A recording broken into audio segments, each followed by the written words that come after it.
यहाँ पे prime minister ने इंडिकेट किया है, यहाँ पे होम मिनिस्टर ने इंडिकेट किया है, यहाँ पे फाइनेंस मिनिस्टर ने इंडिकेट किया है। 94 लाख करोड़ 5 महीने में वाइप आउट हो गया। 1996 के बाद पहली बार ऐसा देखा जा रहा है। शेर नहीं शेयर को आपको देखना था, लेकिन आप वहां निकल गए। आप वहां शेरों को देख रहे हैं बजाय इसके कि आप शेयर बाजार को देखते। सेंसेक्स और निफ्टी जो हैं वो दोनों 6% गिर चुके हैं। कैसे एक दिन में जब इतना बाजार गिरा था उन्होंने उसको स्कैम कहा था। क्या है, पिछले हफ्ते वो 87.95 पे स्लिप हो गया। यानी एक तरह की टैरिफ वॉर जो है उसका सीधे तौर पर एक तरह का अंदेशा साफ तौर पर नजर आ रहा है। किस तरह से ये दो टेलीविजन चैनल और उनके रिपोर्टर्स किस तरह से उनका पीछा कर रहे हैं। नमस्कार, द वायर में आपका स्वागत है। मैं हूं आरफा खानम शेरवानी। अगर आप मुझसे पूछेंगे कि भारत में इस वक्त सबसे बड़ा उबलता हुआ मुद्दा कौन सा है, वो जलता हुआ सवाल कौन सा है जिस पर सबकी नजर होनी चाहिए और जिसके लिए देश की सरकार को, जिन लोगों को वोट देकर जनता ने भेजा है सत्ता में राज करने के लिए, बेहतर देश चलाने के लिए, उनको क्या करना चाहिए, तो मैं कहूंगी उनको शेयर बाजार पर नजर डालनी चाहिए। शेयर बाजार में 94 लाख करोड़, अंग्रेजी में कहते हैं ब्लड बाथ, हिंदी में कहें तो खून खराबा पूरी तरीके से मार्केट में हो चुका है। हफ्ते का भी दूसरा दिन आप ये समझ लीजिए उसमें भी लाल निशान के साथ ही ये बाजार खुला है। तो यहाँ बात हो रही है शेयर बाजार की, लेकिन नरेंद्र मोदी जी ऐसा लगता है कि या तो ठीक से सुन नहीं पाए या थोड़ा कंफ्यूजिया गए। उन्होंने शेयर के बजाय शेर सुन लिया।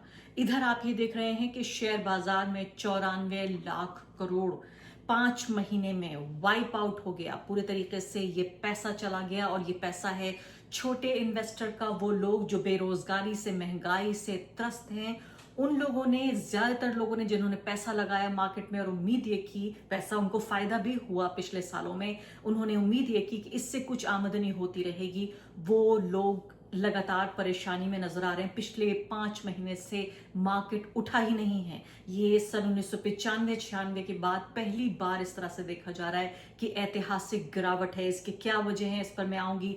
क्यों ऐसा हो रहा है, निवेशकों को नुकसान किस तरह से हो रहा है, चाहे वो विदेशी निवेशक पैसा निकाल रहा हो या जो स्टॉक्स हैं बड़ी बड़ी कंपनियों के, छोटी मोटी कंपनियां नहीं बड़ी बड़ी कंपनियों के गिर रहे हो, सरकारी कंपनियों के भी, उस पर नजर डालेंगे। लेकिन पहले आप ये देख लीजिए, नरेंद्र मोदी जी, ऐसा लगता है कि दुनिया में, देश में कोई भी परेशानी आ जाए, हमारे प्रधानमंत्री, उनके चेहरे पर कोई पसीना नहीं आता, उनके माथे पर कोई, हम देखते हैं, शिकन नहीं होती। अभी देखिए फिलहाल उनके ट्वीट और किस तरह से इसका कवरेज हो रहा है। प्रधानमंत्री जी निकले हुए हैं गिर के जंगलों में, जहां निवेशक परेशान हो रहा है, आम आदमी परेशान हो रहा है। गिर के जंगलों में प्रधानमंत्री जी वर्ल्ड वाइल्ड लाइफ डे मना रहे हैं और कह रहे हैं कि एशियाटिक जो लायन है उसका ये घर है और उनको देख रहे हैं। और जो उनके भक्तगण हैं वो कह रहे हैं, तस्वीर में देखिए कितने शेर आपको नजर आए। एक शेर चल रहा है, खड़ा हुआ है, दूसरा शेर लेटा हुआ है, तीसरा शेर वो प्रधानमंत्री को कहने की कोशिश कर रहे हैं कि देखिए आपके सामने एक क्विज है, सवाल है, कितने शेर आपको तस्वीर में नजर आ रहे हैं। और इस बीच ऐसा लगता है कि जिन लोगों ने बिल्कुल दिल लगाकर, और जिन्हें अंधभक्त हम कहते हैं बीजेपी के नरेंद्र मोदी को, उनको भी अकल आ रही है। ये देखिए आप, इनको देखें आप, इन महिला को जो कि ये कहती थी कि भाई शेर पाला है तो जाहिर है खर्च उसका ज्यादा होगा। यानी कि जब महंगाई की बात होती थी या बेरोजगारी की बात होती थी या जिस तरह से भारत की जो आर्थिक व्यवस्था है वो खराब हो रही है, तो उसमें शेर पाला है। नरेंद्र मोदी के लिए कहा जाता था कि शेर पाला है। अब देखिए शेर तो पाला है एक तरफ, लेकिन दूसरी तरफ शेयर बाजार, वो कह रही है कि हालत इतना खराब है कि प्रधानमंत्री जी अब आपको ही कुछ करना होगा, आपको ही ये नैया पार लगानी होगी। तो जो भक्तगणों का जो रोना है वो अब देखा नहीं जा रहा है। मैं कहती हूँ प्रधानमंत्री जी, ये वाला शेर तो कोई भी देख सकता था। वाइल्ड लाइफ महत्वपूर्ण चीज है, इस मुद्दे पर भी हमें नजर डालनी चाहिए। लेकिन देश में जो उबलते हुए, जलते हुए सवाल हैं आम आदमी से जुड़े हुए, उनको छोड़कर आप गुजरात चले गए, गिर के जंगलों में चले गए, आप वहां शेरों को देख रहे हैं बजाय इसके कि आप शेयर बाजार को देखते। शेर नहीं शेयर को आपको देखना था, लेकिन आप वहां निकल गए। अब वो कह रहे हैं कि और मैंने अपना हाथ आजमाया फोटोग्राफी पे भी, कैमरे के साथ नरेंद्र मोदी जी वहां पर बड़े अच्छे, जो उनके कपड़े हैं, उनकी वेशभूषा है, बहुत शानदार नजर आ रही है, जिसमें वो तस्वीरों में जो तस्वीर खींचते हुए, उनकी तस्वीर भी आप देख सकते हैं। वो जब तस्वीर खींच रहे हैं तो कुछ और फोटोग्राफर्स उनकी तस्वीर खींच रहे हैं। तो इस तरह से हम उनको देख रहे हैं एक ऐसे वक्त में जबकि ब्लड बाथ हो रहा है बाजार में। और अगर आपको इससे फुर्सत मिल गई हो तो दूसरी बड़ी खबर देश में है, और वो बड़ी खबर क्या है कि कांग्रेस पार्टी की एक स्पोक्स पर्सन ने क्रिकेटर कैप्टन रोहित शर्मा को उन्होंने ये कह दिया कि वो मोटे हैं, उनके लिए कह दिया कि वो फैट हैं। उसके बाद इस ट्वीट पर इतना बड़ा बवंडर, इतना बड़ा तूफान खड़ा किया हुआ है कि शमा मोहम्मद का जीना मुश्किल कर दिया। उन्हें हर जगह ट्रैक किया जा रहा है, ट्रेस किया जा रहा है, उनके ऊपर जो कैमरे हैं टेलीविजन के वो मुसल्लत किए जा रहे हैं। अभी देखिए उनका ट्वीट क्या था। उन्होंने कहा कि Rohit Sharma is fat for a sportsman, need to lose weight, and of course the most unimpressive captain India has ever had। ये उनका निजी मामला है। वो कह रही है पहली बात तो कि उन्हें वजन घटाना चाहिए, वो मोटे हो गए, फैट शब्द का इस्तेमाल किया, और वो उनको प्रभावित नहीं करते एक कैप्टन होने के नाते। वो सबसे ज्यादा उनको अनइम्प्रेसिव लगे, उनको बिल्कुल प्रभावित नहीं किया उन्होंने। ये शमा मोहम्मद का अपना निजी बयान है। अब आप में से, दर्शकों में से कुछ लोग रोहित शर्मा को बहुत पसंद कर सकते हैं, कुछ लोग हो सकता है उनको नापसंद करते हो। जो उन्हें नापसंद कर रहे हैं उनको ये शमा मोहम्मद की बात पसंद आएगी। क्रिकेट, राजनीति, आप जानते हैं ये दोनों चीजें ऐसी हैं भारत में एक धर्म की तरह पूरे तरीके से मानी जाती हैं, और इसमें अलग अलग तरीके से लोगों के विचार हो सकते हैं, राय हो सकती है। क्या अगर कोई व्यक्ति राजनीति में है तो उसे अपनी पसंद का अधिकार नहीं है? क्या उसे अपनी नापसंद का अधिकार नहीं है? क्या वो सांस नहीं ले सकता? उसको कोई खेल देखने का अधिकार नहीं है? क्या उस खेल की किसी आलोचना का उसको अधिकार नहीं है? और मैं तो कहती हूं कि उनके इस ट्वीट को आप ये देखिए, दोनों तरफ आपको मैं दिखाना चाहती हूं किस तरह से ये दो टेलीविजन चैनल और उनके रिपोर्टर्स किस तरह से उनका पीछा कर रहे हैं। ऐसा लगता है कि देश नहीं बल्कि दुनिया की मोस्ट वांटेड क्रिमिनल है ये औरत, जिसके पीछे ये कैमरे लगे हुए हैं कि बताइए आपने ऐसा क्यों कहा, आपने मोटा क्यों कहा रोहित शर्मा को, आपकी हिम्मत कैसे हुई ऐसे कहने की, क्या आप माफी मांगना चाहती हैं, क्या आप देश के सामने हाथ जोड़कर माफी मांगना चाहती हैं। शमा बच के निकल रही हैं जैसे कोई क्रिमिनल हो, जैसे कोई मुजरिम हो, और कैमरे उनका पीछा कर रहे हैं। यहां तक की बात यहां तक आ गई कि कांग्रेस पार्टी के जो और दूसरे नेता हैं वो कैमरे पर आकर, राजीव शुक्ला जैसे लोग कह रहे हैं कि उन्हें ऐसा नहीं कहना चाहिए था।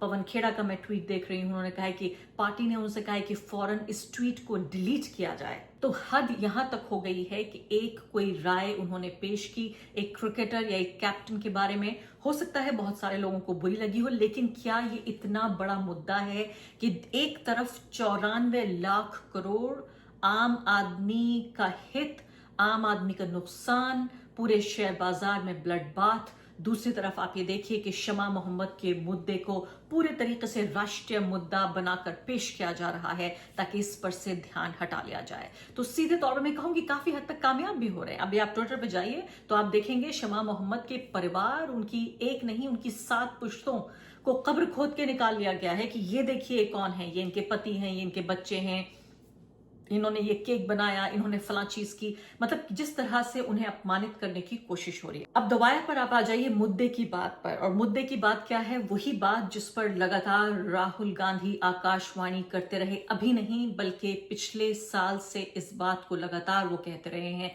आपको जून का महीना में याद दिलाना चाहती हूँ जिसमें उन्होंने चेताया था कि कैसे एक दिन में जब इतना बाजार गिरा था उन्होंने उसको स्कैम कहा था। और जब हम देख रहे थे कि प्रधानमंत्री नरेंद्र मोदी, चुनाव से ठीक पहले की बात है, और अमित शाह दोनों जिस तरह से एक तरह से सिफारिश हो रही थी कि मार्केट में आप पैसा लगाइए, और उसी वक्त की बात है जब भविष्यवाणी की। इसके बाद राहुल गांधी की मैं बात आपको याद दिलाना चाहती हूँ, और साथ साथ ये कि अब देखिए वही बात सही साबित हो रही है कि हम ये देख रहे हैं कि फरवरी का महीना भारत का जो इंडियन स्टॉक मार्केट है, भारत का जो स्टॉक मार्केट है, उसका जो कोविड-19 का जो वक्त आया था, पूरा ये जो महामारी का समय था, उसके बाद से बेहद खतरनाक ये पूरा मंजर हमारे सामने आ रहा है। सेंसेक्स और निफ्टी जो हैं वो दोनों 6% गिर चुके हैं।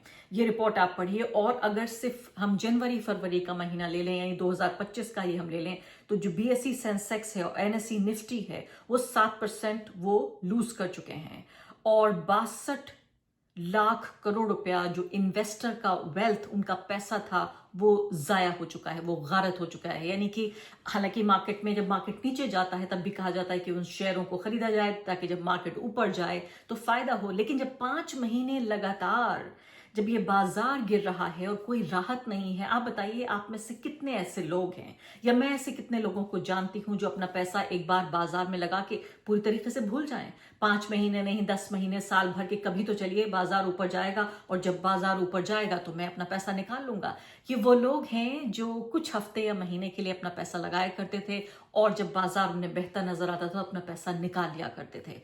जब बाजार गिरा होता था तो पैसा लगाया, छोटा मोटा पैसा लगाया और उसके बाद उस पैसे को निकाल लिया गया। अब सीधे लगातार जो है ये सेल ऑफ चल रहा है इंडियन इक्विटी मार्केट में और मैंने आपको बताया 94 लाख करोड़ जो इन्वेस्टर का वेल्थ है 5 महीने में वो जाया हो चुका है। सेंसेक्स और निफ्टी दोनों को हम देखें तो सितंबर के महीने से लगातार ये गिर रहा है। 1996 के बाद पहली बार ऐसा देखा जा रहा है। और राहुल गांधी ने, मैंने आपको बताया था कि जो स्पेस ऑफ रिस्क की बात की थी, ये खतरे का पूरा उन्होंने कहा था ये मैदान है। अब यहाँ आगे बढ़ते हैं और देखने की कोशिश करते हैं कि कैसे जो की फैक्टर्स यानी कि जो सबसे महत्वपूर्ण वजह है इसके पीछे क्यों गिर रहा है बाजार। तो सबसे बड़ी बात तो डोनाल्ड ट्रंप, जी हाँ, जिस देश में यहाँ मैं मौजूद हूँ, डोनाल्ड ट्रंप पूरी दुनिया की राजनीति को सालों में नहीं, महीनों में नहीं, हफ्तों में बदल रहे हैं। इतने बड़े बड़े फैसले ले रहे हैं और खासकर जो टैरिफ वॉर जिसे कहा जा रहा है उसको लेकर पूरी दुनिया की राजनीति बदल रही है। डोनाल्ड ट्रंप ने भारत से भी और भारत के प्रधानमंत्री की मौजूदगी में ये बात उन्होंने कही कि आप हम पर जितना टैरिफ लगाएंगे हम आपके ऊपर उतना टैरिफ लगाएंगे, यानी बिल्कुल बदले का बराबर का टैरिफ होगा। उससे एक तरह से अस्थिरता पैदा हो रही है। दूसरी, आपने सुना होगा यूक्रेन के जो नेता हैं उनके सामने जिस तरह से बहसबाजी हुई, ऐसा लगता था बिल्कुल कि अभी कुश्ती होनी बस बाकी है इन दोनों नेताओं के बीच। उसके बाद जो जंग को लेकर जिस तरह का स्थिरता का माहौल हो रहा है उसको लेकर भी जो बड़ा इन्वेस्टर है, जो अंतर्राष्ट्रीय बाजार है, उसमें एक तरह का जलजला आया हुआ है और उसका सीधा असर भारत पर पड़ रहा है। तो जो डोनाल्ड ट्रंप हैं उन्होंने ट्रेड टैरिफ्स के बारे में जो कहा और जाहिर है भारत की जो करेंसी है उस पर भी असर पड़ रहा है। अब ये देखिए आपकी 87-88 छू चुका है जो डॉलर, जो रुपया है, डॉलर है, यानी कि अगर आप देखें तो जो पूरी दुनिया की जो इकोनॉमी है उसमें जो करेंसी है उसमें सबसे ज्यादा जो गिरने वाली करेंसी है उसमें भारत का रुपया शामिल हो गया है। और ये वही पॉलिटिकल पार्टी है जिसके समर्थक और खुद पॉलिटिकल पार्टी चुनाव से पहले 2014 से पहले कहा करते थे कि एक जमाना वो भी आएगा जब डॉलर नीचे हो जाएगा और रुपया ऊपर आ जाएगा। मैं ये सब बातें, जाहिर है मेरा काम यही है कि इस याददाश्त को बना के रखना और आपको याद दिलाना कि किस तरह से हमारे सामने वादे इरादे किए गए। तो जो रुपया है पिछले हफ्ते वो 87.95 पे स्लिप हो गया और यूएस करेंसी के हिसाब से अगर देखा जाए तो 4.65% और ज्यादा ये गिर गया। पिछले जो है 5 लगातार महीने से फरवरी तक हमने देखा, फरवरी के महीने आने तक कि कितनी गिरावट इसमें देखी गई। तो इसमें जो टैरिफ का जो पूरा मसला है, अब कनाडा ये कह रहा है कि हम भी इतना ही टैरिफ लगाएंगे जितना यूएस लगाएगा। मेक्सिको ये कह रहा है कि हमारे पास प्लान बी, सी और डी तैयार है। यानी एक तरह की टैरिफ वॉर जो है उसका सीधे तौर पर एक तरह का अंदेशा साफ तौर पर नजर आ रहा है। इसके अलावा जो FIIs जिसको कहा जाता है वो अपना पैसा निकाल रहे हैं, यानी कि जो बड़े जो विदेशी निवेशक हैं वो अपना पैसा निकाल रहे हैं। और डोमेस्टिक मार्केट तो जाहिर है इससे खराब हो ही रही है, लेकिन भारत के ऊपर जो असर पड़ रहा है इस सब का उसको देखना बहुत जरूरी है कि ये पैसा अमेरिका में इन्वेस्ट हो रहा है। इसके अलावा ये जो बड़ा एक फैक्टर है वो चाइना का भी फैक्टर माना जा रहा है कि चीन ने जो अपनी नीतियों में तब्दीली की है उससे ये पैसा चाइना की तरफ भी जा रहा है। तो जो चाइना फैक्टर है ये भी यहाँ पर एक बड़े फैक्टर के तौर पर उभर रहा है। फरवरी 28 को अगर हम देखें आंकड़ों के तौर पे तो जो FIIs हैं, जो विदेशी इन्वेस्टर का जिनका मैंने आपको जिक्र किया, उन्होंने जो भारत में जो इक्विटीज उन्होंने लगाई हुई हैं उनको 11,639 करोड़ की इक्विटीज उन्होंने बेच दी। और पहले एक ही दिन में ये सबसे बड़ी तादाद में अब तक देखा गया कि इतनी ज्यादा इक्विटीज बेची गई हैं। अब कांग्रेस पार्टी इसको जाहिर उठाने की कोशिश कर रही है, लेकिन जो दरबारी सरकारी मीडिया है वो उनकी आवाज भी दबाने की पूरे तरीके से कोशिश करेगा। कांग्रेस पार्टी में राहुल गांधी भी इसको लेकर ट्वीट कर रहे हैं। सुप्रिया श्रीनेत जो है इस मुद्दे को उन्होंने आसान शब्दों में समझाने की कोशिश की और सरकार को आड़े हाथों लेने की उन्होंने कोशिश की। आइए सुन लेते हैं सुप्रिया श्रीनेत क्या कह रही हैं, ये जरूर सुनते हैं। लेकिन इसके बाद मैं ये कहूंगी कि जितना भी आपको बहकाने, बरगलाने, ध्यान भटकाने की कोशिश की जाए, आप अपना ध्यान बना के रखिए कि खबर ये नहीं है कि शमा मोहम्मद ने क्या कहा। खबर ये नहीं है कि नरेंद्र मोदी जंगलों में शेर देख रहे हैं। खबर ये है कि शेयर बाजार में ब्लड बाथ हो रहा है, शेयर बाजार में खून खराबा हो रहा है और आम आदमी उसका पैसा मारा जा रहा है। 22 सालों में हर साल 8% ग्रोथ कैसे आएगी, इस पर कोई चर्चा नहीं, कोई बहस नहीं होगी। बड़ी बड़ी बातें करना, खोखले वादे, खोखले दावे भरना, जुमले बोलने की बुरी आदत है मोदी जी को। स्टॉक खरीदने की तो खूब बात करते थे, आज मौन क्यों साध लिया है?